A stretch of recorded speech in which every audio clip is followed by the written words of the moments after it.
अस्सलाम वालेकुम। उर्दू प्रोग्राम के साथ मैं हूं राहिल फारूक। किताब पढ़नी है या किताब पढ़ना है? मोहब्बत करनी चाहिए या मोहब्बत करना चाहिए?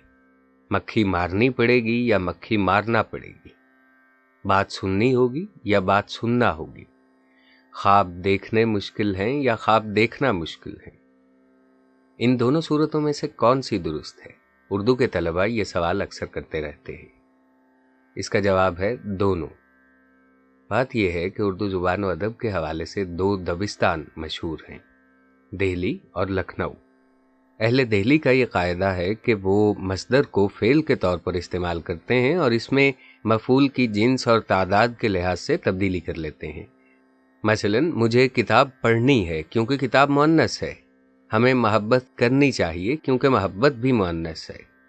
ख्वाब देखने मुश्किल हैं क्योंकि ख्वाब यहाँ पे बतौर जमा इस्तेमाल हो रहा है।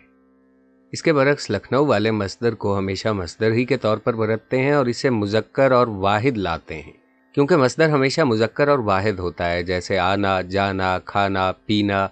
इनमें कोई जमा नहीं है और ये सब मुज़क्कर हैं। लिहाजा अहले लखनऊ के नज़दीक फसीह जुमले यूं होंगे: मुझे किताब पढ़ना है, हमें मोहब्बत करना चाहिए, मक्खी मारना पड़ेगी, वगैरह वगैरह। चूंकि ये दोनों दबिस्तान मुस्तनद और मोतबर हैं, इसलिए दोनों तरह लिखना और बोलना दुरुस्त समझा जाएगा।